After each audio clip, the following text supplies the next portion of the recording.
Today, in the media conference with Lal Goel, which is brought to you by V4 News, Global TV, V4 Stream, Malnadu TV, News Gaon Se, Samvad Sarokar News, Organ Donation India Foundation and Gyan.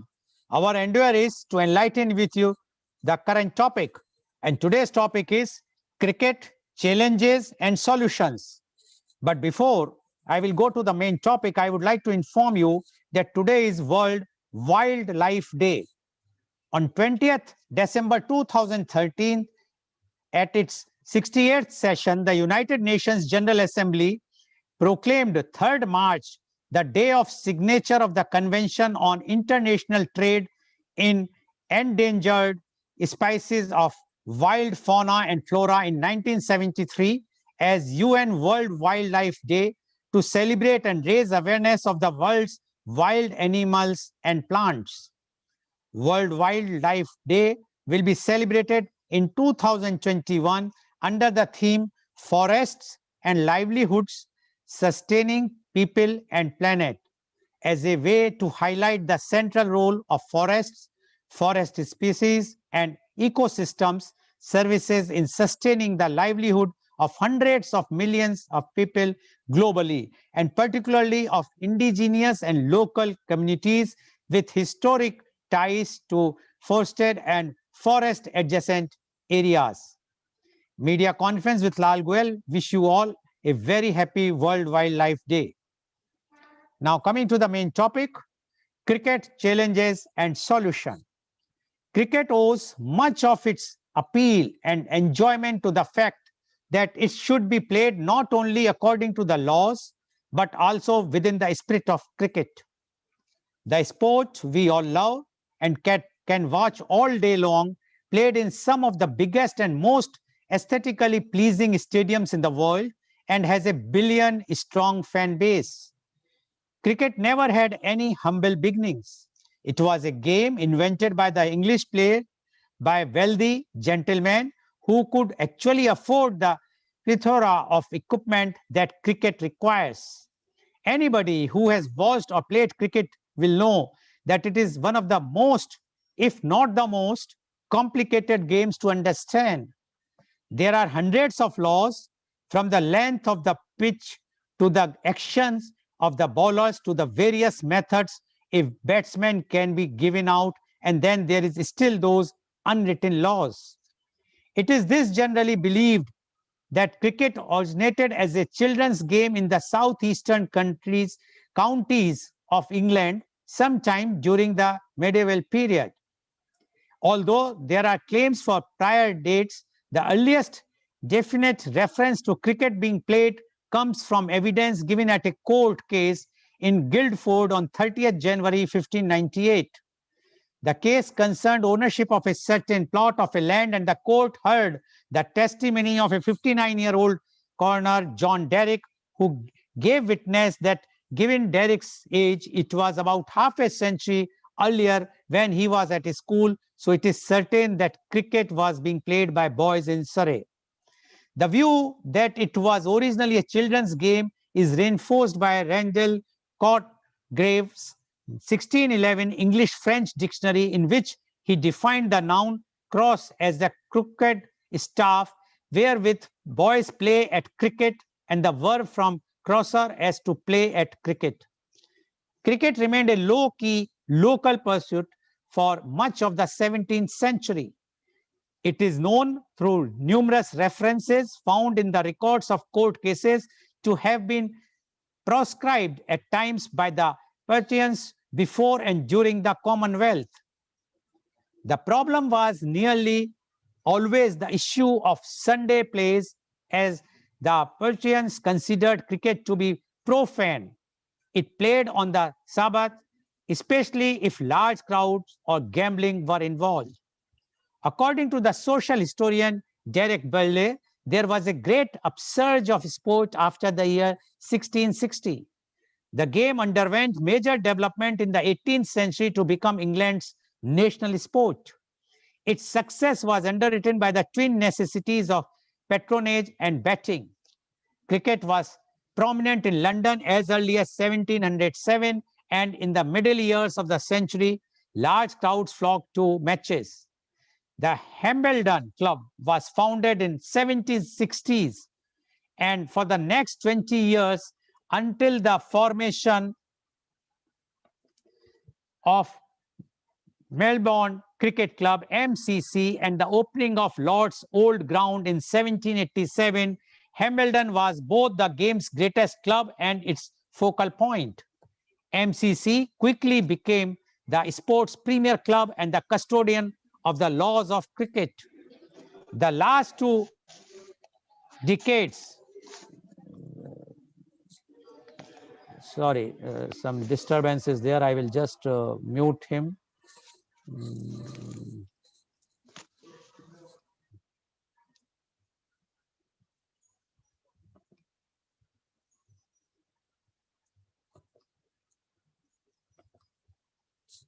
The last 2 decades before the First World War have been called the golden age of cricket.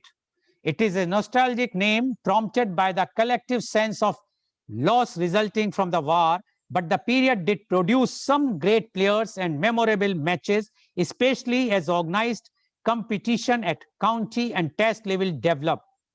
In 1844, the first ever international match took place between the United States and Canada. In 1859, a team of English players went to North America on the first overseas tour. Cricket entered a new era in 1963 when English counties introduced the limited overs variant. As it was sure to produce a result, limited overs cricket was lucrative and the number of matches increased. The first limited overs international was played in 1971, and the governing International Cricket Council (ICC), seeing its potential, staged the first limited overs Cricket World Cup in 1975. In the 21st century, a new limited overs form, 2020, made an immediate impact. In the late 2000s, amid growing concern over dwindling viewerships for test matches, the idea to have day-night tests began to gain popularity, since scheduling ODIs and T20s in the evening seemed to bring people through the turnstile and also attract a larger TV audience. Research began on how to make day-night tests work. The ball would need to be changed, as red might be harder to spot under floodlights. There were experiments with yellow, orange, and pink balls, and there was even a suggestion to play with an improved white ball that could last 80 overs with the players wearing colored kits.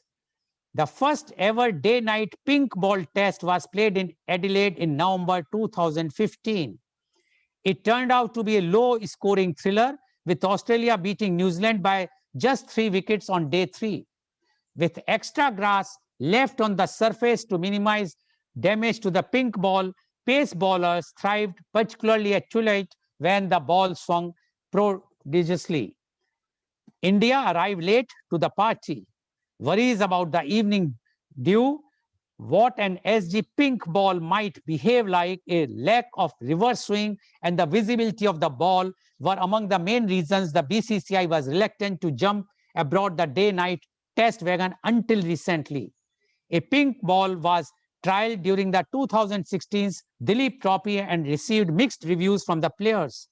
While the selectors and several former Indian cricketers, among them Sourav Ganguly, encouraged India to have further trials with the pink ball and planned to host tests with it, the board disagreed. India refused not only to host day-night tests, but also to play them away. The BCCI had a dramatic turnaround in their instance on pink ball tests after Ganguly was elected president in 2019 and made it one of his first items of business. Women's cricket is the form of the team sport of cricket that is played by women. The first recorded match was in England on 26 July 1745. Women's cricket has been played internationally since the inaugural women's test match between England women and Australia women in December 1934. The India women's national cricket team, nicknamed the Women in Blue, represents the country of India in international women's cricket. India made its Test debut in 1976 against the West Indies and its one-day international debut at the 1978 World Cup, which it hosted. The other major challenges faced by cricket is the fitness of players. The physical and psychological demands of cricket on the individual player have become increasingly evident as the game has progressed in various formats over recent years. The professional cricketer has to cope with a very demanding schedule, world travel, the power play of T20, and the patience and endurance of test matches and series. Such strains are experienced by the players. The fitness, training, and technical skills work if they are to play to their best abilities without sustaining injury. Injuries are common in cricket, particularly affecting bowlers, although in T20 matches there are relatively more batting and fielding injuries due to the intensity of the game. Injuries are most common in those under the age of 22 years and over the age of 31. In young cricketers, injury affects 17% of fast bowlers compared to 4% spin bowlers, 5% of batsmen, and 1% of wicket keepers. Many of the injuries in young bowlers are spinal and may be related to stress fractures. Prevention of these injuries includes appropriate strength and conditioning, technical work, and limiting the number of overs bowled. In professional players, bowling overloads are linked to an increased risk of injury in the 3 to 4 weeks after the overload. Bowling with a mixed action was a higher injury risk. Young players must be conditioned, nurtured, and protected from injury through conditioning and limiting workloads. So there are lots of challenges, and we will be doing this media conference, and the topic is cricket, challenges, and solution. And today we have a very, very elite, experienced, learned panel with us. I would like to introduce and invite my first guest. He is Wing Commander Arjit Ghosh, retired. Wing Commander Arjit Ghosh is the former Ranji Trophy cricketer, served in the Indian Air Force for 24 years. He commanded 4 Air Force units, holding sensitive appointments at top-of-the-line fighter bases close to the Indian border, both in the northeast and in the western desert. He is qualified coach from the BCCI National Cricket Academy. He was BCCI match referee for domestic matches. He is former secretary, Air Force Sports Board. He was closely associated with the conduct of elite sports events like the Military World Games and Commonwealth Games as Chief of Mission of Indian Armed Forces sports contingents at Military World Championships overseas. He was the Asian representatives on jury of appeal drawn from the 4 continents at Military World Championships. He was the chief operating officer of one of the biggest and best boarding schools of the country, where he also headed an academy of sports excellence for young children with 35 trained sports coaches, including foreign coaches. His achievements are: he played 5 seasons of Ranji Trophy between 1987 to 88 and 1994 to 95. One amongst a handful of brothers who hold an international record of having scored hundreds together in the same inning of a first-class match. He captained the Indian Air Force cricket team. He represented the East Zone University's team in the Vizzy. Welcome, Wing Commander Arjit Ghosh. Wing Commander Arjit Ghosh, today the topic is cricket, challenges, and solutions. We would like to know from you, cricket, challenges, and solutions. Wing Commander Arjit Ghosh, please. Thank you, Goel. It's a pleasure to be back on your show. Good morning, everyone, to all the panelists, all the viewers. The topic today is, of course, very sort of wide-ranging. It covers a lot of. There are a lot of things to be talked about if we talk about the challenges that cricket faces today. And primarily, if I were to begin this by talking about the last 1 year that cricket has resumed after the layoff for the COVID-19 outbreak. The biggest challenge that cricket has faced after the lockdown, after no cricket having been played for almost a year, almost 10 months, 12 months, is that the challenge of keeping the players safe. That was the first and foremost challenge. So to do that, the ICC and the England Cricket Board, because the cricket resumed in England with the England West Indies series in July last year. So the first thing that they devised was to make a bio bubble where the teams could be isolated away from the world, away from the risk of infection, and only players would interact with each other and the support staff and all that. And each one would be in their own separate bubbles so that the risk of infection from one group to another was minimized. So that's been a huge challenge, which the cricketing community all over the world generally has undertaken very successfully. And I think that that's a great thing. Without that, cricket would not have resumed, would not have, we've had a packed international calendar for the last 7, 8, 10 months now, and a packed international calendar for the next almost 1 year. So whatever losses, financial losses were sustained by the cricket boards, by the ICC, by the different cricket boards, the BCCI, ECB, Australian Cricket Board, Cricket Australia. I think a lot of that has been made up already by the amount of cricket that has been played over the last about 8 months or so, 7, 8 months. And to my mind, that probably is a good thing in a way and a bad thing as well, because obviously it is protected livelihoods. So obviously it's put a lot of people back in jobs who were without a livelihood, without a source of revenue. And the game itself has gone on. It had come to a standstill, but it has gone on again. But the bad thing about it was that it's put a lot of pressure on the players. It has put there's been so much of cricket back to back. You have one test match ending and the next test match starting within the next 3 days. So there's hardly any time. If you're playing in a one-day international or a T20 series, you could have just a day's break in between matches. And that's gone on continuously for the last 7, 8 months, ever since the first West Indies England test match in July. Now, that pressure of playing continuously, along with the pressure of staying in isolated bubbles, as I mentioned, that's created a huge mental, psychological tension for the players who are actually playing in these matches. And therefore, there have been a lot of changes which have happened. We don't have the neutral umpires anymore because travel is a problem. So you cannot have people traveling from other countries. Even these international teams who are playing against each other, they are traveling to, the visiting side is traveling to the home side's country in chartered flights. So because again, international flights have not really resumed. So the number of players in a team, in a contingent, has gone up significantly. Earlier, we would have 14 players or 15 players in a touring party.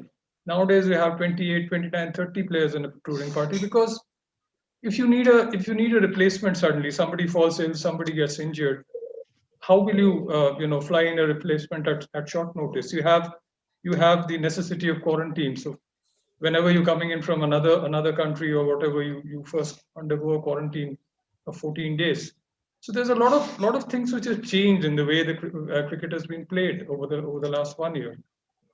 Uh, but having said that, that itself has led to different pressures and challenges. And but the good thing, as I mentioned, was that cricket has resumed. The sport has come back to into our lives, and that's, I think, the biggest plus point about cricket having come back onto the international scene in the way that it has.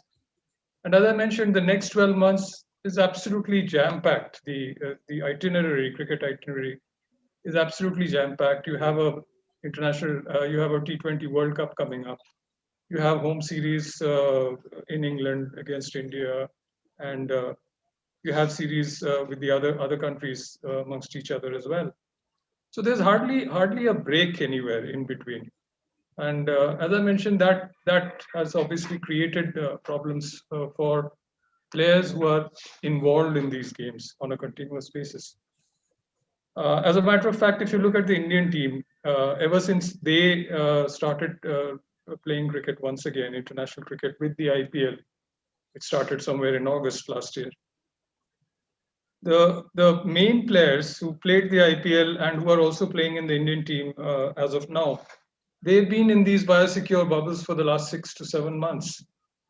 They've been away from families. They've been just staying in a hotel room, going to the ground, coming back again at the end of the day, and being generally isolated from friends, family, whatever. So psychologically, it's been a tough call for the players, and because of that, the England Cricket Board, the ECB, they've come up with something called their rotation policy, where they withdraw players after a few matches, give them a rest, allow them to go away from these bubbles and maybe meet up with their family or whatever it is, and come back again, which again is a controversial thing. It's got its own pros and cons, because what it has also done is that if a player is performing well and if it is his turn as per whatever schedule the ECB has prepared to be withdrawn from the side, they've just gone ahead and done that regardless of the fact that he's in form and he's performing well, and which I personally find very, very strange, because if a player is playing well, cricket is a game of confidence, and there are many, many, many times in your career when you don't feel confident because you're not performing well. And so when you are performing well, you would like to continue to play as many games as you can at a stretch, because that gives you a chance to maximize your performance. So suddenly, if you're withdrawn after having scored a 90 or an 80 or a couple of hundreds, it doesn't make sense. And then you go back and you take a break and come back, and then you have to start all over again because your mental preparation has to be done once again. And a classic case of that, and a classic example of that, would be Johnny Bairstow, who had done well in Sri Lanka before this England India Test series. And then he was given a break and he went back to England, and he came back to play in the third Test match at Ahmedabad, and we saw exactly what happened.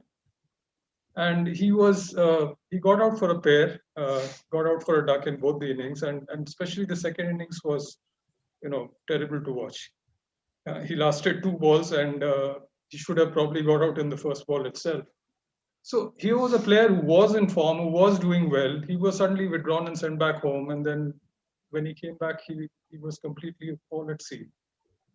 So these are things which have happened in the last you know 8-10 months, which normally would not have happened earlier. Even with umpiring, because the umpires had not actually been umpiring for regularly over a period of time. So when Test cricket resumed, we saw many many instances where dismissals had to be overturned, where umpiring decisions had to be overturned by the third umpire. So it's all a matter of continuity. It's all a matter of trying to keep playing, and which I think is one of the most important things. And therefore, everywhere, whether it is umpiring, whether it is actually playing, all these areas have been impacted by the pandemic, by the layoffs, long layoff, by the conditions that prevail now suddenly. The fact that you're not getting games, that the fact that you're not playing practice matches anymore. Normally, usually what used to happen when you used to go on a tour, you would play a lot of practice matches before the test matches started or the international matches started. So you would play against county sides, or you would play against state sides, maybe even a combined university side, as used to be the practice earlier in India. Every visiting team had a match against the Indian universities team. Now, all that has stopped, and you can only play amongst yourselves, which again does not have the seriousness of actually playing a match against another side.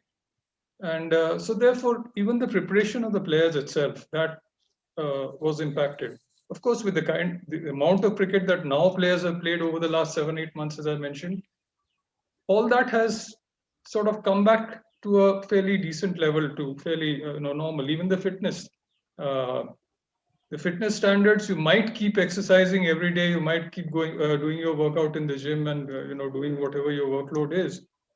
But the fact that you've not executed those skills on the ground, leaves you prone to injury when you actually try to do things under pressure, because executing a skill or executing a fitness program under practice conditions and actually doing it in a match situation are two complete different things, and there are completely different forces and pressures at play in these two situations.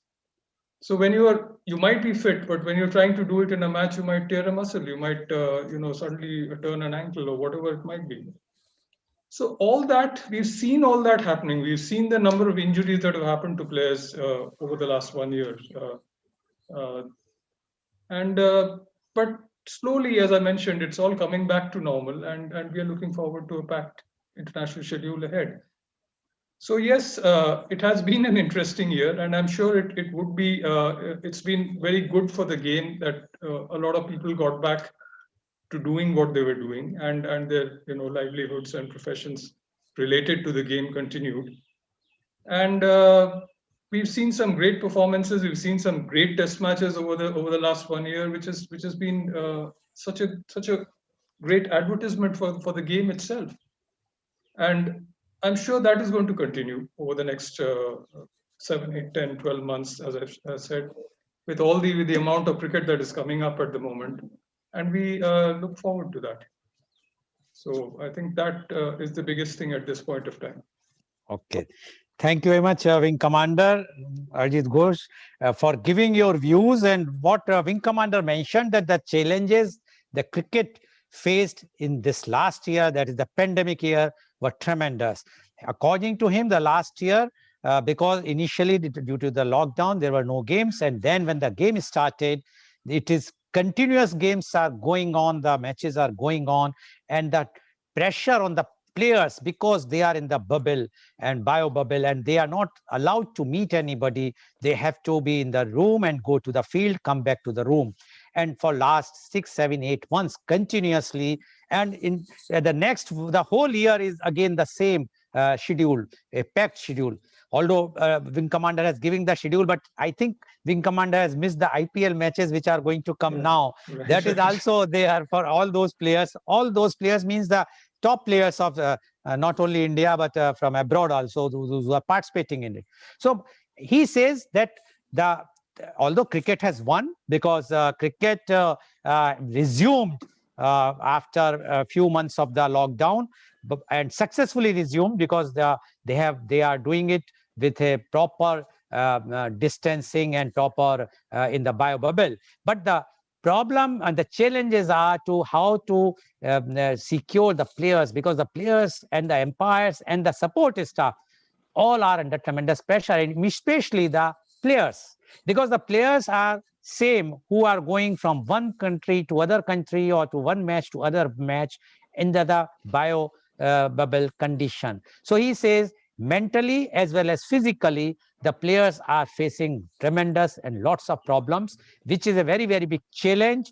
Let's see that how the challenge can be sorted out, how the things, if let's hope that if the vaccination succeed all over the world, then definitely we will say goodbye to the pandemic, and then we will be again the same. But right now, the conditions are not in that favor. Still, the corona is there, and that's why the ICC is not taking any chance. They are keeping all the players in the bio bubble. And according to Wing Commander, that is a very, very big challenge. And he has also mentioned about the rotational policy, which the England team or England, the MCC has started for their players. But he says the advantage is that, yes, the player have some break, so he can go and meet the family and come back.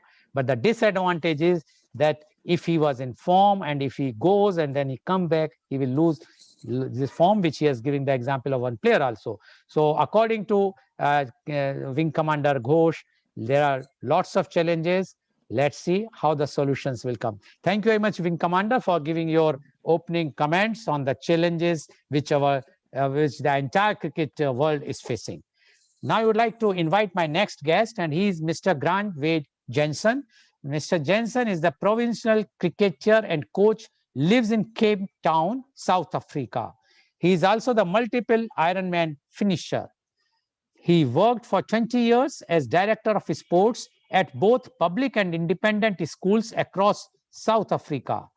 Currently, he is the CEO of the Takla Foundation, a non-profit company to assist underprivileged sports people and create a platform to gain access to support and opportunities. He has completed over 50 marathons from 1993 till now, including international marathons, Berlin, London, New York, Helsinki, Gold Coast, Brussels, and Athens. He has also completed 2 Oceans Ultra Marathons, 56 kilometer, and 1 Comrades Marathon, 90 kilometer. He has completed 2 full Ironman Africa Championships and several other Ironman events from 2017 till date. He is a national level cricket coach, coached several teams over the years, including clubs, schools, and provincial academies. He has coached several sports over the years, such as hockey, water polo, football, rugby, track, and field. He is currently coaching elite marathon runners through the Takla Foundation program. Welcome, Mr. Grant Wade Jensen, on our show. We know that there is a lot of time difference between us and South Africa, but we are thankful that you are joining. And I still remember the first time when you joined, there was lots of problem. But now, today, I can see the smiling face of yours. So there is no problem. Yes, challenges are there. And that's about today's topic, cricket, challenges and solution. Mr. Grant Wade Jensen, you have already heard what Wing Commander Ghosh has mentioned, the challenges faced in the last 1 year by the cricket world. So we would like to know from you the cricket challenge and solution. Mr. Grant Wade Jensen, please. Please unmute. Good morning, everyone. Thanks again for being invited. Yes, COVID has certainly brought a big bout of uncertainty into our lives, and especially in the lives of cricketers. And that's probably why the batsmen didn't cope too well against the spinners, because if there's uncertainty in your mind, it's never the right way to go out and play a sport. And the uncertainty that COVID has brought has affected the preparation of players, the mental state of players, the confidence of players. The future all of a sudden appeared to be totally uncertain, and as much as we appreciate that things have started again, there still is the threat of what about the third wave, the fourth wave, and then what do we do with our sport? So this would be very tough for the professionals to deal with. For me, though, I look at the bigger picture of sport, and in the Western Cape where I live, in Cape Town particularly, we had 3 seasons ago where the season was aborted because of the droughts that we experienced. So school sport and club sport was cancelled in that season. And then pretty much when things started getting going again, then COVID hit, and we now have had 2 seasons of sport pretty much wiped out. And with that, cricket prior to the IPL, I would say, really started to battle with numbers in participation, especially at the youth levels. And COVID, in effect, has almost exacerbated that situation, which to me is quite scary. Fortunately, I managed to play a cricket match this weekend, but I almost felt that playing this match, we were close to doing something illegal, because as things stood on this past weekend, absolutely no school sport, absolutely no club sport. And that to me is the future of our cricket.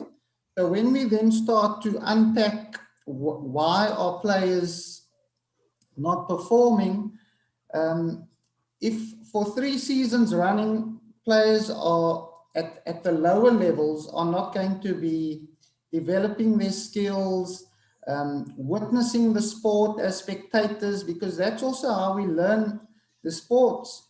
and we build the appetite and desire and love for the sport through all of this. So whilst it's good to focus on the Kohlis and the AB de Villiers of the world, it is of utmost importance to know that down the bottom feeders, that things are happening for the kids. When we no longer see the kids playing in the parks, when we have people concerned about their safety and health, because of what COVID has created, it looks like it's almost a safer option for youngsters to be sitting at home in front of the computers, playing their PlayStations and Xboxes. Then that to me is of a bigger concern. What we see now where we're questioning how have the England batsmen failed so dismally in India, then that is nothing compared to the bigger problems that we face in sport.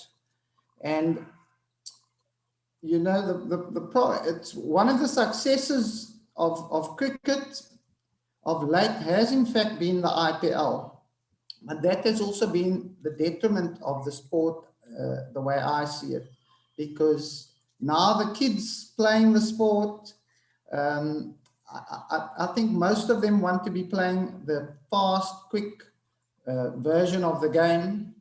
There's no longer that desire to stand up there and spend 2 days of your weekend playing a 2-day cricket match, because that's just too long.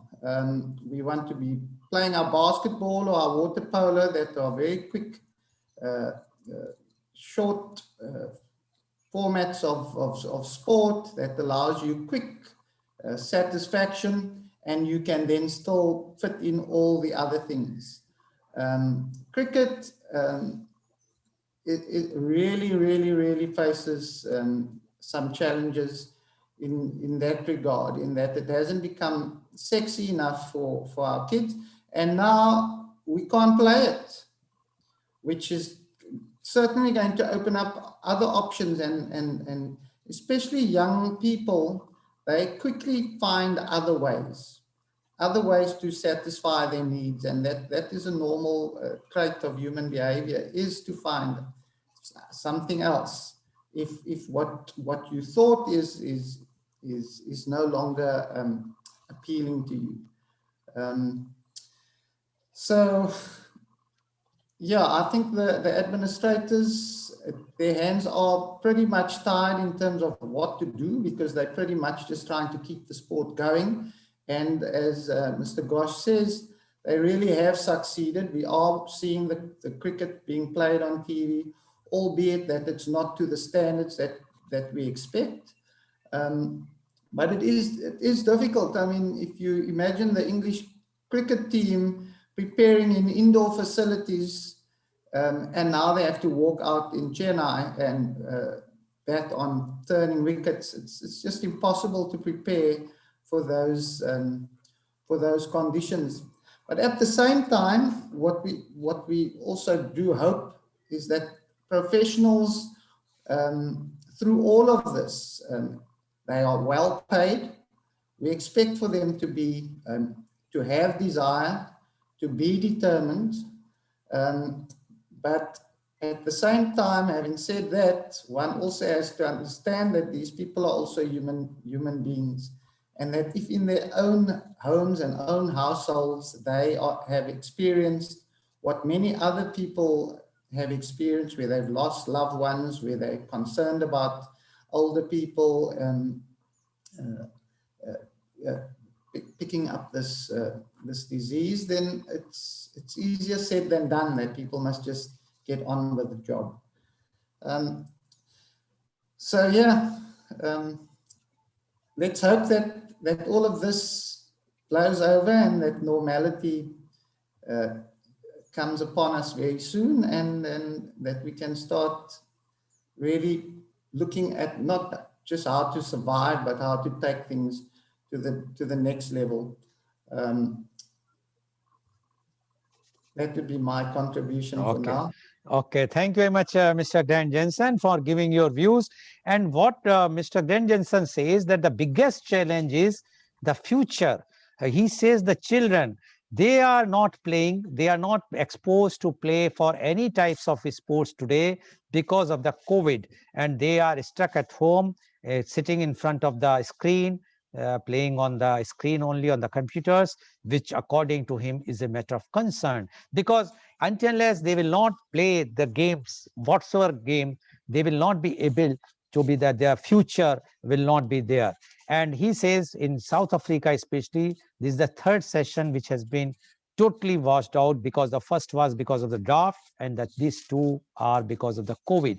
And he says that although now we want to start, but still that COVID has not yet finished. And according to him, this is making a toll on the fitness and the players' capacity and capability. And he has given the example of English team. He says how poorly the English team has played in India because of this COVID thing, because they are not getting that much either the practice, or they are totally mentally not fit.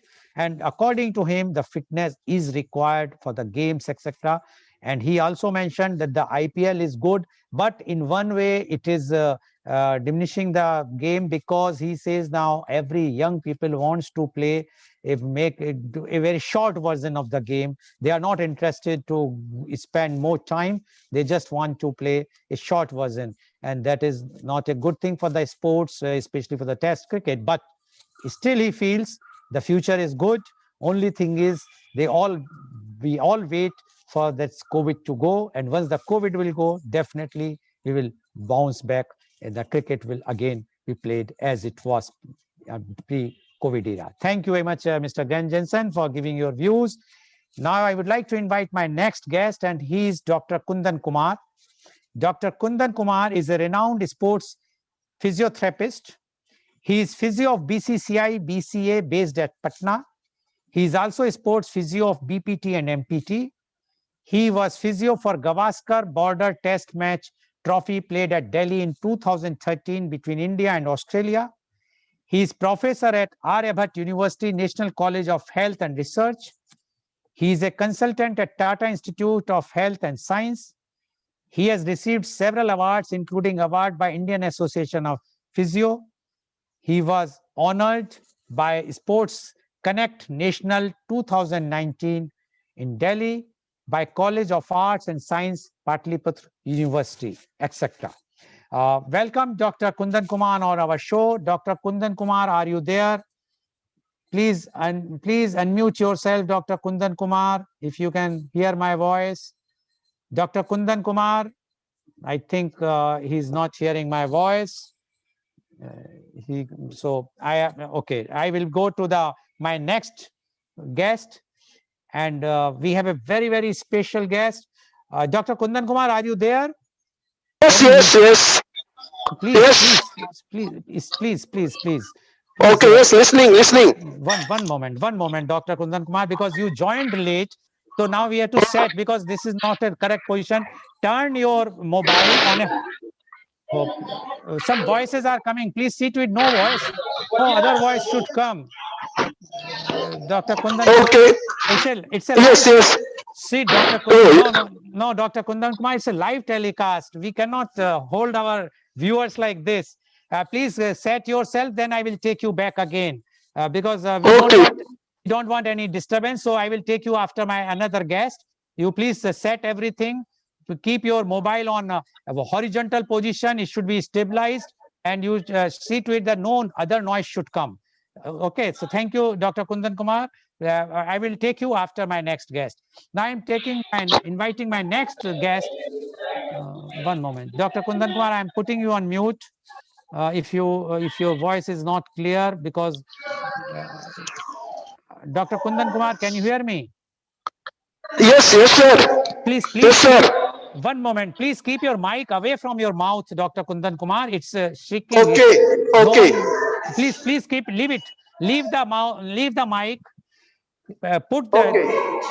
Now turn your mobile in a horizontal position.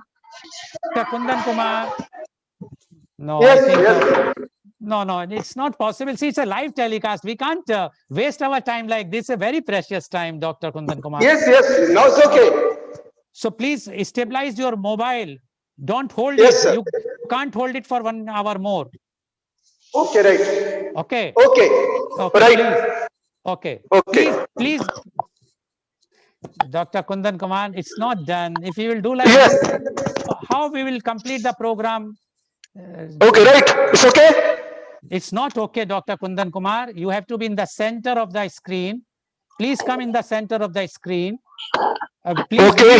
Please leave your mic from your mouth. It should be lying like yes. Okay, then your voice will come. Okay, now it is okay. So I have already mentioned about Dr. Kundan Kumar. So Dr. Kundan Kumar, you have heard what Wing Commander Arjit Ghosh has mentioned and what Mr. Grant Jensen has mentioned about the challenges and the solutions of the cricket as a whole, and especially in the last 1 year. Now, being a physiotherapist, we would like to know the challenges the players are facing, this especially the last 1 year, about this because of the COVID, and what are the solution as far as the physiotherapy as a viewer from the physiotherapist is concerned. Dr. Kundan Kumar, please. Okay. You are listening, me, sir? Yeah. Please leave the Okay. mic. Don't Okay. hold the mic. Okay. Leave it. Yes. Go ahead. Okay. You are listening? Yes. Go ahead, please. Okay. Okay. Should I talk in Hindi also or English? yes. You can आप हिंदी में बोल सकते हैं. Okay thank you sir. सबसे पहले मैं 2-3 बातों पे जो मेरी एक्सपीरियंसेस है आपके साथ शेयर करना चाहता हूँ कि what ever I have work last 10 or 15 years in the cricket field. तो 2-4-5 बातें बहुत इंपॉर्टेंट रही जो खास करके जो आपने देखा होगा कि अभी लॉकडाउन जो हुआ, लॉकडाउन में जो हमारे जो प्लेयर्स थे वो गेम से काफी दूर बैठे थे, मतलब पिछले 1 साल तक कोई गेम हुआ नहीं, और उसके बाद अचानक जो वेबल मेथड में काफी सारे जो आईपीएल खेला गया बाहर में, तो आपने देखा हो कि बहुत सारे हमारे इमिनेंट प्लेयर इंजूर्ड हो गए और सभी को वापस हमारे एनसीए में आकर के रिहेबिलिटेशन के लिए भेजा गया। तो ये इस बात को जानना और सारे प्लेयर जो कि बहुत ऊपर क्रिकेट नहीं खेलते हैं, जो लोअर लेवल पे भी क्रिकेट खेलते हैं, कि जब हमारा मसल और हमारा बॉडी जब हमारे रेस्ट पोजीशन पे रहता है और अचानक जब हम किसी स्पोर्ट में जाते हैं, कोई भी स्पोर्ट चाहे वो क्रिकेट हो या फुटबॉल हो, हॉकी हो, तो रेस्टिंग पोजीशन से जब आप अचानक मूवमेंट पे जाते हैं बॉडी, तो वो इंजुरी ज्यादा हो जाता है। ये इस बार जो हमारा जो आईपीएल हुआ और कई मैचेस जो कोरोना के कारण नहीं हुए और अचानक से जो हमारा जो सारा स्पोर्ट्स धीरे-धीरे रिज्यूम हुआ, चाहे आईपीएल हो या व्हाटएवर इट इज, उसमें कैजुअलिटी काफी हुआ। उसका मेन कारण एक बहुत बड़ा कारण था कि हम लोग लॉकडाउन में पिछले जितने प्लेयर थे, किसी को बाहर निकलना नहीं था, सभी को घर पे बैठना था, कोई एक्टिविटीज नहीं था, तो उसमें बॉडी मसल्स एकदम रेस्टिंग में गया और अचानक जब हम ग्राउंड में गए तो कॉम्पिटिटिव गेम खेलने के लिए हमें काफी ज्यादा इंड्योरेंस पावर का इस्तेमाल करना पड़ा और वहां पे लिगामेंट इंजुरी एंड टेंडन काफी सारा इंजुरी हुई। तो ये बात मैं इसके थ्रू कहना चाहता हूँ कि अब से बहुत सारे जो प्रोफेशनल प्लेयर हैं वो तो अपने आप को भी रिहेबिलिटेट करते रहते हैं, आइदर गेम हो या आइदर गेम नहीं भी हो, तो हमारे बॉडी को कुछ एक्सरसाइजेस हमारे प्रोफेशनल करते भी है, लेकिन बिकॉज लैक ऑफ नॉलेज किस तरह का एक्सरसाइजेस करना है, किस तरह का स्ट्रेचिंग करना है और नहीं करना है, वो थोड़ा नहीं करने के कारण ये एक बड़ा इंजुरी हो जाती है। तो हमें जब ऑफ टाइम में भी जो होता है वहां पे भी एक्सरसाइजेस को करना बहुत इंपॉर्टेंट है। एक तो एक बड़ा मैं सॉल्यूशन के रूप में ये देता हूँ, और दूसरा जो सबसे जो इम्पोर्टेंट जो बातें जो निकल करके आई आप स्पोर्ट्स में जो आता है वो हिडन ऑफ द इंजुरी।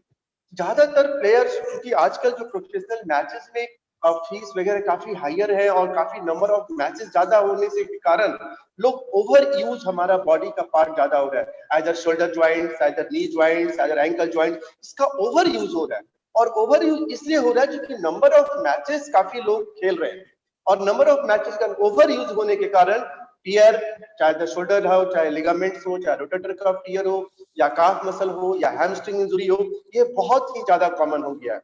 तो अब over use number of matches है, प्रोफेशनल है, तो आप तो खेलेंगे। मैं ये नहीं कह सकता कि आप मैच मत खेलिए, आई कांट से दैट आप नहीं खेलिए, मगर एक बात जरूर है कि एज ए प्लेयर्स को मैं इसके थ्रू ये जरूर कहना चाहता हूँ कि जब इनिशियल इंजुरी होती है तो आप जरूर हमें एज ए फिजियोथेरेपिस्ट जो डॉक्टर बताए, क्योंकि प्लेयर्स इसलिए वो नहीं बताते हैं, उन्हें ये लगता है कि जी मैं डॉक्टर को, थेरेपिस्ट को ये बता दूं कि मेरे को फिंगर में चोट है या मेरे हैमस्ट्रिंग पुल हो गया है तो मैं मैच से ड्रॉप हो जाऊंगा। तो वो उनकी ड्रॉप का जो इनसिक्योरिटी होती है, the person is having the insecurity कि I will drop from the matches, हमें खेलने नहीं मिलेगा, वो बताते नहीं है। और होता then what happens when they go the professional matches, उनका जो टीयर होता है वो काफी ज्यादा बड़ा होता है, then we can not also manage it. फिर वो ऑपरेशन के लिए और लंबा रिहैबिलिटेशन के लिए उनको चला जाना पड़ता है, जहां 1 घंटे में या 2 दिन या 3 दिन में उस इंजरी को हम मैनेज कर सकते हैं, वहां पे वही इंजरी को मैनेज करने में 6-6 महीने का वक्त लग जाता है। तो हिडन ऑफ द इंजरी एक बहुत बड़ा कारण हमने देखा, अभी पूरे मैचेस में बहुत जगह देखा, प्लेयर को इंजरी होता है मुझे बताते नहीं, उनको ये लगता है कि सर को बताएंगे तो हम मैच से ड्रॉप हो जाएंगे, मगर ऐसा नहीं होता है। हम लोग टीम के साथ जुड़ते ही हैं पेशेंट और प्लेयर्स को उसको सपोर्ट करने के लिए, supporting staff, we promote the players, we support the player, हम उसको इंजरी को अपने लेवल पे ठीक करने की कोशिश करते हैं। आप जब लेट आते हैं मेरे पास तो हमारे पास ऑप्शन नहीं होता है, फिर हमें तो बताना ही पड़ता है कि सो एंड सो प्लेयर है इंजू। तो एक तो ये हमारा रिक्वेस्ट है कि जो भी प्लेयर्स है, ऐसे ये भी बहुत बड़ा चैलेंज है अपने आप में कि आप इंजरी को हिडन न करें, जो माइनर इंजरी है वो तुरंत मैनेज हो जाता है। And third is important, very important thing nowadays. Today जो मैचेस में आप देखते हैं कि जो over use of the part जो बॉडी का हो रहा है, उसको आप कैसे नॉर्मल मेंटेन करके रखें। Number of matches too high, test match हो, ओडीआई हो, डोमेस्टिक्स हो, लोकल मैचेस हो, तो how to keep maintain your muscle tones, your body parts, particular the big muscles. छोटे मसल्स उतना हैम्पर नहीं होते जितने कि बड़े मसल।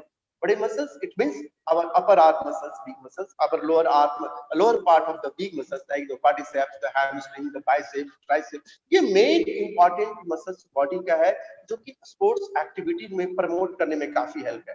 तो इसको मेंटेन करें, आप खुद भी मेंटेन कर सकते हैं, like the simple massage therapies कर सकते हैं, stretching exercise, thyroid tube, Swift ball, medicine ball, आप इसको मोबाइल करते हैं और मसल टोन आपका मेंटेन रहता है, तो आप मैचेस के लिए जाते हैं तो वो टीयर नहीं होता है, because if the muscles become hard, आपको एक्सरसाइजेस नहीं देते हैं, उसमें कोई भी आप मसाज नहीं लेते हैं, कोई स्ट्रेचिंग नहीं करते हैं, कुछ भी नहीं करते हैं ऑफ टाइम में जब मैचेस नहीं होता है, और आप मैच में जाते हैं, आप परफॉर्म करने के लिए ओवर यूज, ओवर एक्सरसाइजेस शुरू कर देते हैं और आपको टीयर, ओवर लेंथनिंग, एक्सटेंसिबिलिटी, ये सारा प्रॉब्लम्स स्टार्ट हो जाता है। तो इट्स वेरी इंपॉर्टेंट कि एज ए प्लेयर्स को एडुकेट भी थोड़ा सा होना है, और स्पोर्ट्स के आप तभी अच्छा परफॉर्मेंस दे सकते हैं जब आपकी फिटनेस है। यदि आपको माइनर इंजरी भी है, चाहे फिंगर हो या टो हो या हैमस्ट्रिंग हो या बैक हो, you can not concentrate, you can not execute your performance according to your ability and talent. मैंने ये बहुत देखा है कि बड़े इमिनेंट प्लेयर होते हैं, उनको हेयर लाइन फ्रैक्चर हो गया है फिंगर में, आईपी ज्वाइंट्स में, रिस्ट में, अब वो बताए नहीं मेरे को, वो क्योंकि हेयर लाइन है तो उसमें क्या होता है, पेशेंट को ज्यादा मेजर स्वेलिंग होता नहीं है, मेजर कॉम्प्लिकेशंस होते नहीं, वो ग्राउंड जाते हैं खेलने के लिए मगर वो परफॉर्मेंस देते नहीं है। कोच को लगता है ये प्लेयर तो बहुत बड़ा है मगर परफॉर्मेंस क्यों नहीं दे रहा है, तो कोच को भी समझ में नहीं आता है, वहां के ऑर्गेनाइजेशन को समझ में नहीं आता है कि इतना बड़ा प्लेयर है और ये परफॉर्मेंस क्यों नहीं दे रहा है। Reason is that he is having a minor injury inside the body but he has not disclosed because he will drop. तो ये एक बहुत बड़ा, ये सब छोटी छोटी बातें होती है जो I have observe in through out my this 10 to 15 year career, और so it is my advice to all these things. Okay.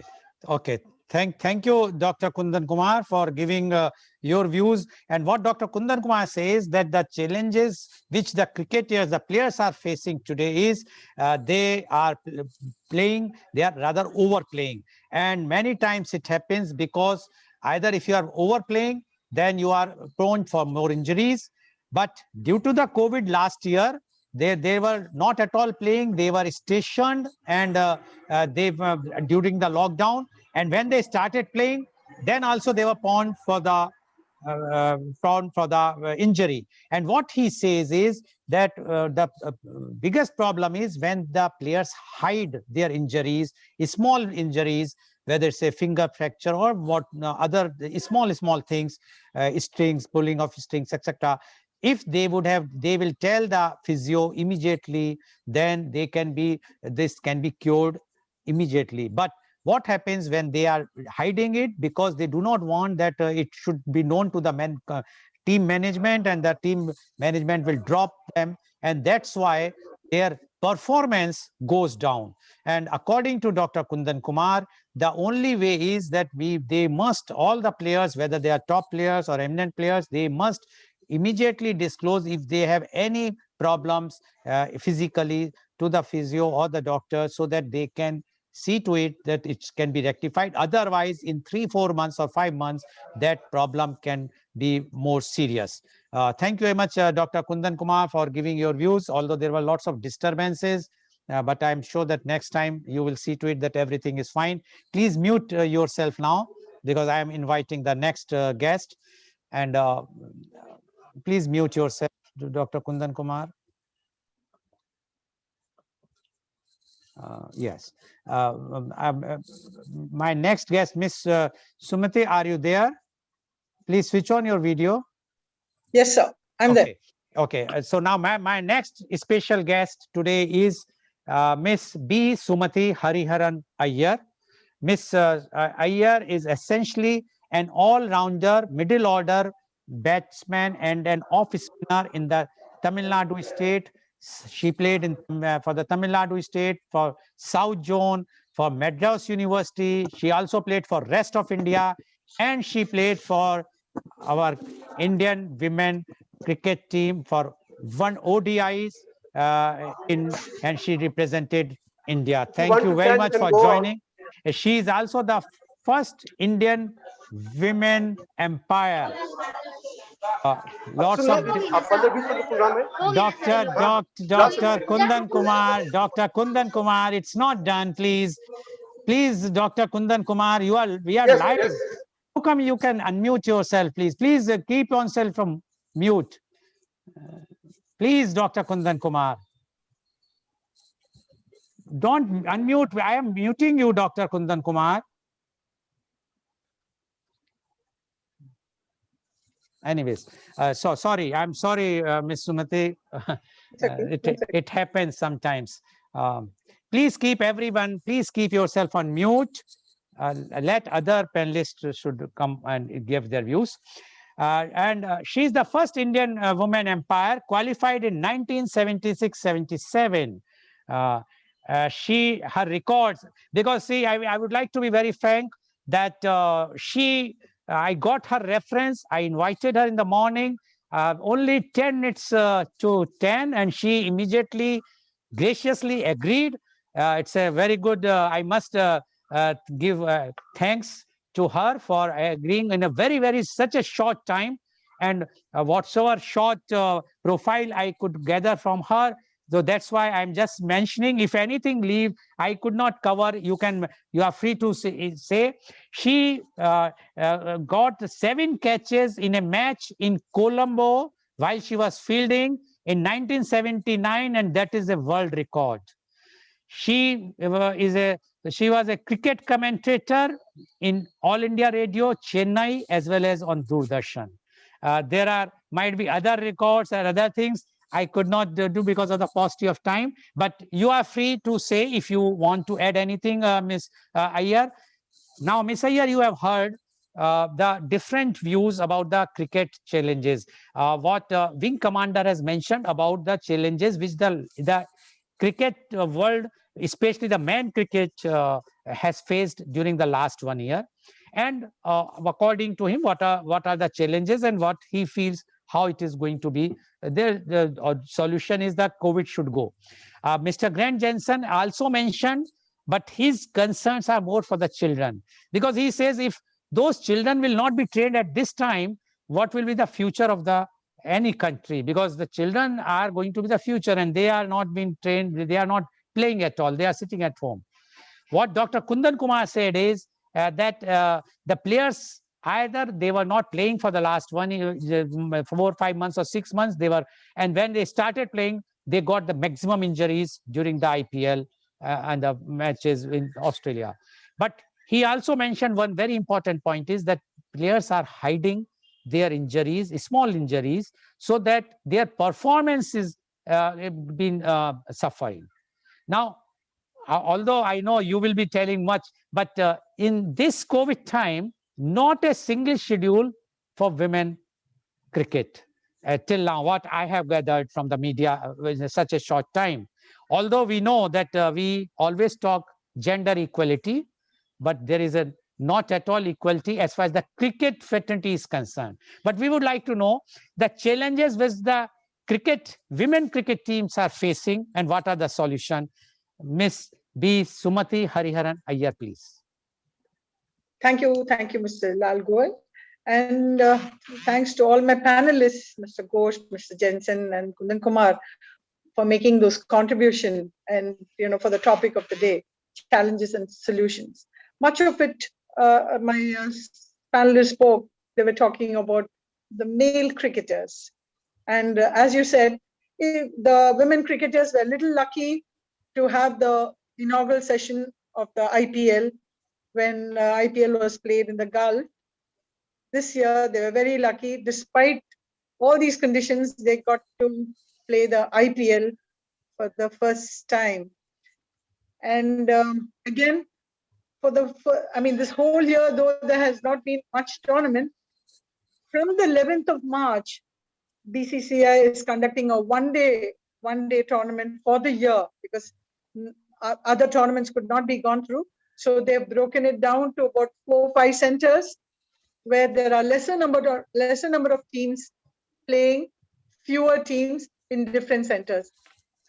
So they had to overcome this because since no game was played by the women cricketers, and it was abundantly important that they play at least a tournament, BCCI has come forward to conduct. And to start the tournament on 11th, the teams had to assemble 10 days in advance. Can you believe it? They had a COVID-1 test, COVID-2 test, and then a COVID-3 test, and all this bio bubble. So I don't know how the girls are going to manage, because I think the men cricketers, they have kind of got used to the bio bubble by now, having played several matches. But the women, for the first time, from the state teams, they are going to be participating in these tournament, and in a totally different scenario. I hope everything falls in place. Now we must first of all thank God, despite this COVID tension which persisted and which is continuing to persist. We should thank God that we did not get to lose players.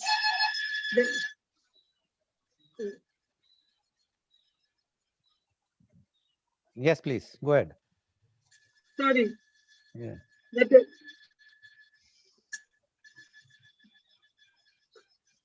That is the water for the slum area. Yeah, okay, I'm sorry, I can't help it. This is beyond my. Yeah. Please go ahead. So I now got lost. So we need to thank God that we didn't get to lose players. Yes, there were injuries because there was a tight schedule that they had to play. The men, I'm talking about the men. They might have gone through these injuries. But however, it is the mental strength which is going to be very, very important for the players in the coming days. Much was talked about the physical fitness, and much was talked about the COVID pandemic, and much was said about the youngsters and other people who got to stay away from the game. But let me tell you, if this period they didn't get to play, it was so important that the self-discipline had to come into place. They needed to go through their own activity, their own strengthening exercise. And here I would insist, had the players been put through yoga, meditation and pranayama, those are things which was going to give them a lot of inner strength. And for them to get over their weaknesses, to get over their the injuries, and much of it, like my other panelists, they said this pandemic has created a lot of mental tension among the players. Unable to reach out to their near and dear ones, they had to stay away from the family. I'm talking about the men here because they had a hectic schedule and they had to stay a long time away from the family. So this must have played heavily on the players. However, among the women, that didn't happen. But we kept telling the players to go out and do their own, go workouts, their own strengthening. And we were able to counsel many of our senior players. We got together to tell our youngsters, the women I'm talking about, and we put them, we gave them a lot of solace. We gave them a lot of strengthening, mental strengthening, and we got them to keep in touch with the game. So for the tournament which is coming up on 11, we only hope our players go out there and do their best and come out. We are talking about a time where a lot of political people are taking up to the administration of the game. Politics coming into the game can definitely weaken the game. I think we need to have more of our players of the past who have got so much of their name and fame from the game to come back and give it back to the game what they got from the game. And it is so very important that what they have gone through during their playing days, they will certainly try and avoid, and they will give their best to the players who are coming forth in the coming, in the coming years. So that is very important. Politics entering the game, that is going to really weaken, and that is going to play a very, very bad sport if we have to bring forth our best. Another thing which I was talking about is we have the test matches, we have the one-day game, we have the 20-over game. We might have few common players in all these three formats. And now we are going to have the 100 ball, even a shorter version. And probably in the years to come, we might have a six-a-side game. I mean, all these are definitely going to be coming up in the years. If we can have a different team, a set of players selected for the test, for the one day, and for the T20, because we have that kind of talent. It is not that we don't have talent. Why don't we expose and give, now that IPL has come into force, it has thrown so many players. So many of our newcomers have all been identified from the IPL game.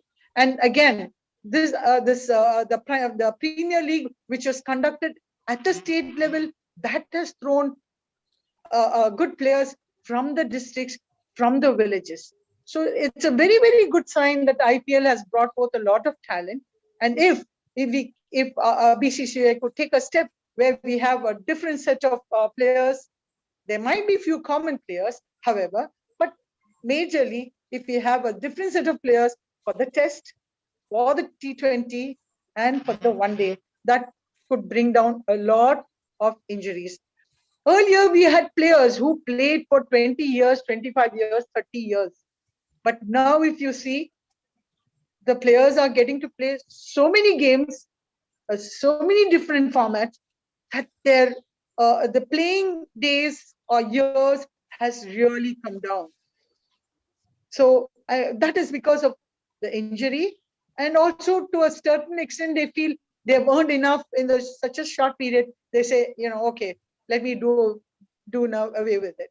That this is enough for me.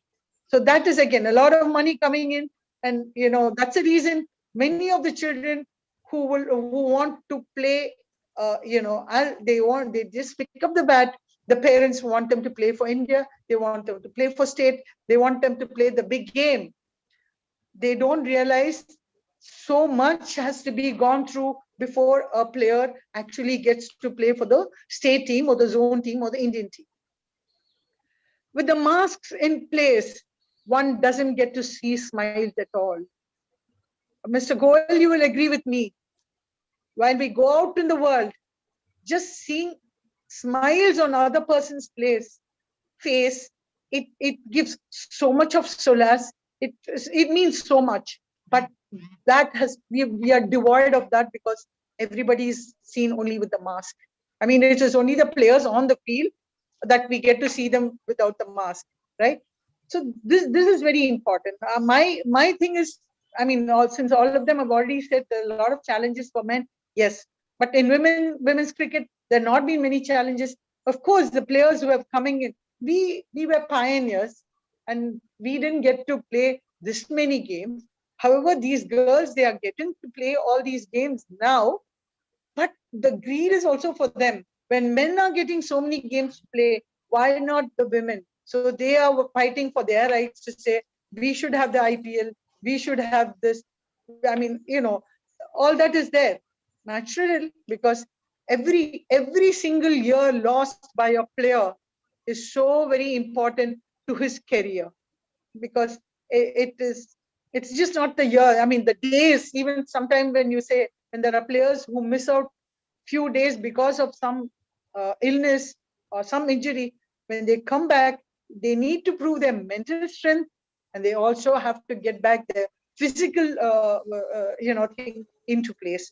And it's so very important, because now, since the game is played in such a bio bubble, the players, they play a very, very important role when they are together on the field, to give that kind of positive energy to others, because once they get back, they are by themselves. So it is only the time when they're on the field that they get to rub off that kind of positive.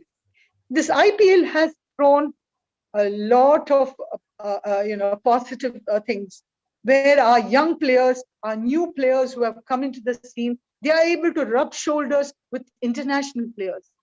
They are able to play under the leadership of international captains.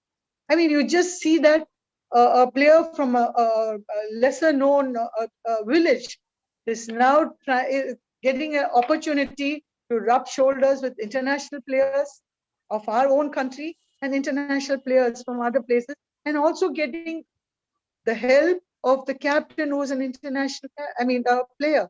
So the language being no barrier. Okay, so this I think IPL has a lot of advantages. Of course, the disadvantage would be because the lesser format of the game will always take a lot of toll on the injuries.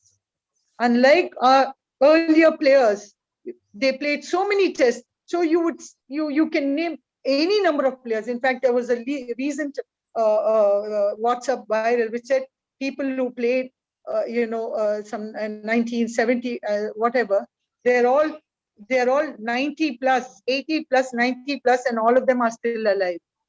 So I mean, it was such a wonderful sight to see all the players names and their age next to them, and saying all of them are alive. So let us pray that none of our players are affected, and all of them stay safe, and we ensure that we have a safe period ahead for both men's cricket and women's cricket, because challenges are many, but then solutions are also there, and it is how quickly we reach the solution, how well we are able to establish those solutions, that is going to be the need of the hour. Thank you very much.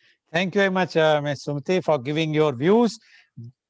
Paucity of time, so I will not be summarizing what she has said, but yes, she has made a very clear point that IPL is beneficial, and now the IPL is also taking the care of the women's team. I will be asking a question to her once I will come back, but I got a message from Mr. Grant Jensen. He has to go, so I am just putting first question to him only so that he can leave in time. Mr. Jensen, you have watched, you might have watched very closely, which you have mentioned also, the India-England match at Ahmedabad. Now, there are lots of things are going on everywhere. Players are making comments against and favoring. Now, we would like to know from you whether it was the fault of the batsman, or the pitch was wrongly made, or it was the marvel of our bowlers, Indian bowlers, or even the English bowlers. That's why this match was concluded in 2 days' time. What are your views? And do you think by this way we may tomorrow reduce the 5-day matches to 2 days test match or 3 days test match? Mr. Grant Jensen, please. Please unmute. Thanks, Mr. Goel.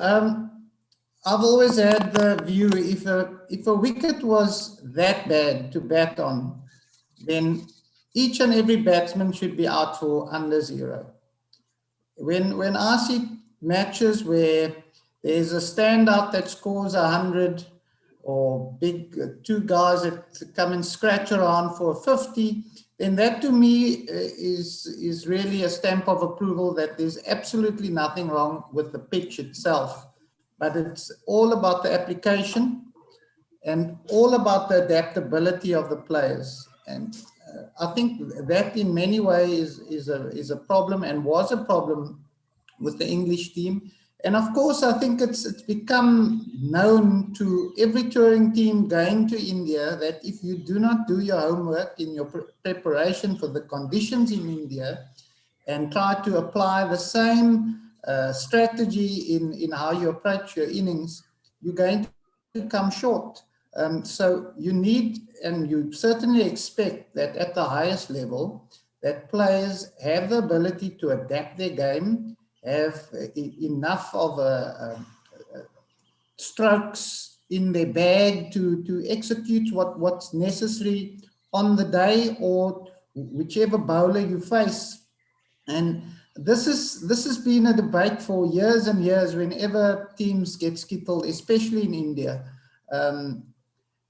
Very seldom in Australia do you go there and people complain about the wicket was too bouncy when the seamer takes 6-7 wickets. But the minute it gets to India, then somehow, you know, look at the mud that is bouncing off the wicket on day 2. That's part and parcel of Test cricket. And if we wanted to get Test cricket to be at the point where you, as a batsman, knew exactly what to expect, that certainly wouldn't be Test cricket. Test cricket is all about the challenges and how you graft through an innings. Okay. So it's a lot different to the T20 game where we just expect sixes to go all over the boundaries in one go. So certainly not. I'm probably one of the purists as well in terms of 5-day Test cricket. We've seen some unbelievable 5-day Test cricket that have gone all the way, and it always is a topic. I don't know if people in the sport are just always looking to talk about it like that, but I certainly see no problem with 5-day Test cricket. What we need to ensure that as coaches that we have players that are determined, players that are adaptable with their games, and players who have the necessary skills to cope with the challenges that Test cricket presents itself. Okay. Thank you very much, Mr. Grant Jensen, and thank you very much for joining from South Africa. Thank you very much. Thank you. Thank you. Now I would like to ask the question to Wing Commander Ghosh. Wing Commander Ghosh, do you think this ICC should add the neutral umpires, although they were in places where but they must root for the neutral umpires as well as the match referees, as well as the curator of pitch, a neutral curator for everywhere in the world, not only in India, even in Australia or England, wherever. So the pitch quality, nobody will question. What Mr. Jensen has mentioned very clearly, when the Indian team goes out, they are also facing the same problems. For when they are coming, the others are coming. So why only against India this type of propaganda is going on? What you say about this, Wing Commander Ajit Ghosh? Yeah, absolutely. We already have neutral match referees. We already have neutral umpires in test matches and international cricket. There will certainly come a time when you will have to have neutral groundsmen also, because of these kind of controversies that we are facing now. Now, if you see, I mean, just going back to what Grant said just now, that conditions are typical to a part of the world. Playing conditions are typical to a part of the world. In England, the ball will always swing and seam off the wicket. In Australia, you'll always have head-eye bounces in Perth or in Brisbane, and the wicketkeeper will stand, way back behind the stumps because there's so much of carry from the wicket. In New Zealand, it will always be cold and damp and windy and difficult to play in. In India, Similarly, or in the subcontinent itself, in Sri Lanka and Pakistan, the ball will always turn. Wickets are dry, the conditions are dry. So the ball will always turn here. And if you're going to play international cricket, if you are lucky enough to be playing at the highest level of the game, you should have the requisite skill sets to be handled to handle those conditions. That's the bottom line as far as I'm concerned. And all this criticism about the ball turning from the first day, the first session, no one says that why is the ball seaming or swinging from the first session. It's the only problem is when the ball starts turning from the first session onwards. So if you call yourself a test cricketer, and mind you, if you just look at the word test match, it's a test actually. It's a test of your skill, it's a test of your character, it's a test of your mental strength and your ability and technique. So you should be able to handle it. If the ball is turning from the first session, so be it. You've got a bat in hand. There's only one ball coming at you. Play at that ball, look at that ball, concentrate on that ball, and play at it. And that is one of the things which the shortened version of the game has taken away slowly, because things have become so easy. You get these absolute flat surfaces where you don't really need to concentrate even at times. You can just keep playing on auto. You can just hit everything out of the park over mid wicket. It's as simple as that, because the ball comes at a certain height, it doesn't turn, it doesn't swing, nothing happens with it. So batsmen have got so used to playing on those kind of conditions that the moment when a ball starts turning or a ball starts swinging or it starts seaming off the wicket, they say that it's unplayable. How will I play this? Whereas if you see, technique and playing at the highest level of the game is all about that. You have to be able to handle different conditions. Okay. So therefore, we might have a situation, where we may have to have neutral groundsmen also, which is fine. I mean, I personally don't see any problem with that. If you can have a neutral umpire, you can have a neutral groundsman also. Okay. So yeah, where's the problem with that? And one more point, if I might add for just 30 seconds. Yeah. There might even come a time when the toss itself was, on an alternate basis, that one side batted first in one match, then the other side batted first in the second match. Because in these kind of conditions where the ball is turning or swinging or the wicket is wet or whatever, the toss plays a vital role. So if you won the toss, there is always a chance that 50% of the match actually rests on who's won the toss. So if you want to take that uncertainty out of the equation, it might so happen that you might have the toss also on alternate basis. Okay. Thank you very much, Wing Commander Ghosh. Due to the paucity of time, I have to round up early. Now, my very quick question to Dr. Kundan Kumar. Please unmute yourself. You have to reply in 30 seconds. You said that the players have injuries, they are not hiding. So do you think what the BCCI or the ICC should do is that every evening after the match, all the players have to undergo compulsorily a medical checkup, so that they will feel that if everything is fine, then they can play for the next day. Like earlier times when the wars, people used to come and they used to have everything check up and then they are ready for the next day war. Dr. Kundan Kumar, please unmute yourself.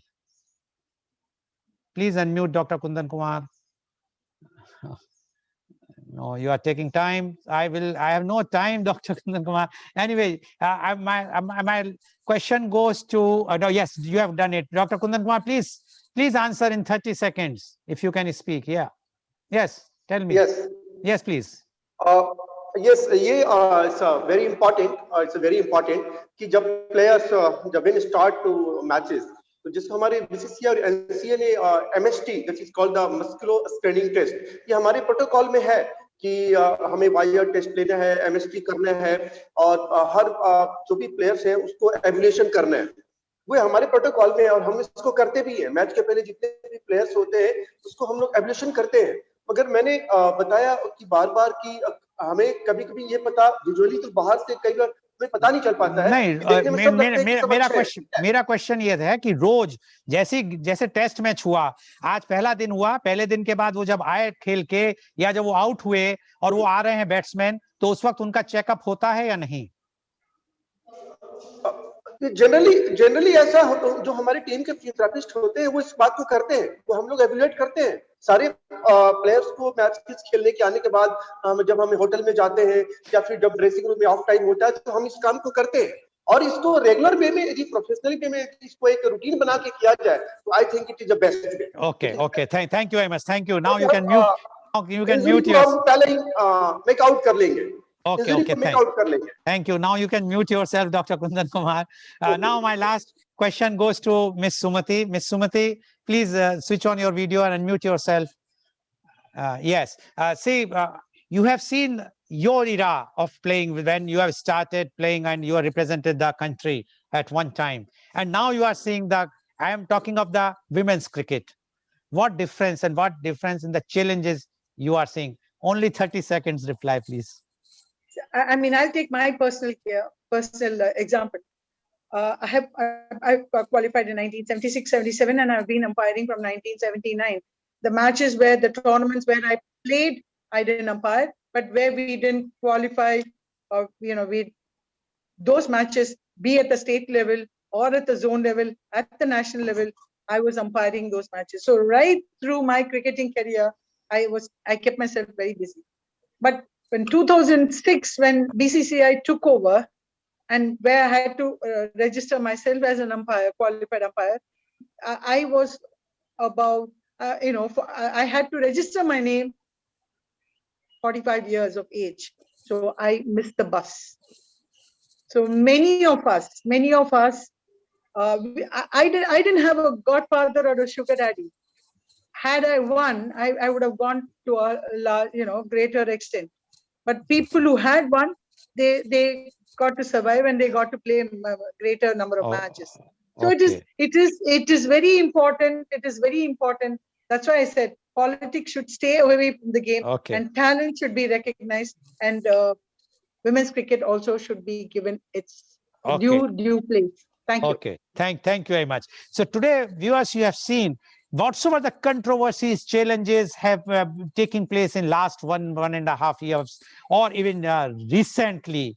All things are, the main reason is COVID, definitely everybody knows, but we have to see how the players who are in the bio bubble have come out with such a winning streak, and especially the Indian team. And this is because the determination. Whatsoever the controversies about the pitch, it was cleared even by the South African. That's why I put the question to a South African, not to Indian, because I wanted to know the independent view. And he has very clearly said it's the fault of the players, not the fault of the pitch. And he also mentioned when you are going to a country, you have to do your homework first and then go and play the international test. As far as the physio is concerned, they have mentioned very clearly the players should disclose. And as far as the women's cricket is concerned, she very clearly said, yes, it's a step-son's or daughter's treatment. And she wanted that the politicians should not come in the helm of the BCCI or the cricket, but it is not possible. Whether it was earlier in the UPA regime and now in NDA regime, the politicians are always on the helm of the thing, BCCI, because it's a milk giving cow. Everybody wants to be on the top, so we can't comment, but this is the reality. So today's program, which has been live telecasted by V4 News, Global TV, V4 Stream, News Gaon se, Samvad Sarokar News, Malladu TV, as well as to are shown live on Facebook and YouTube. And our endeavor is to bring to you every day a new topic. And tomorrow topic is a very interesting topic. Media conference with Lal Goel, laughter, the best medicine. And our panelists are Dr. Rajiv Anand, Senior Psychiatrist and Marriage Counselor, Mumbai, Dr. Narendra Gamawat, Senior Pediatrician, Mumbai, Mr. Lakshman Karya, Member, Jhu Laughter Club, Mumbai, Dr. Sangeeta Upadhyay, a Consultant, Cooper Hospital and Medical College, Mumbai, Ms. Tripti Khanna, Businesswomen, Jhaveri Jewelers, Lucknow. So please tune in tomorrow for media conference with Lal Goel at 10:30 a.m. Thank you very much, Wing Commander Ajit Ghosh. Thank you very much, Dr. Kundan Kumar. Thank you very much, Ms. Sumiti. And thank you very much, Mr. Grant, although you have already left. And thank you all the viewers for watching our show.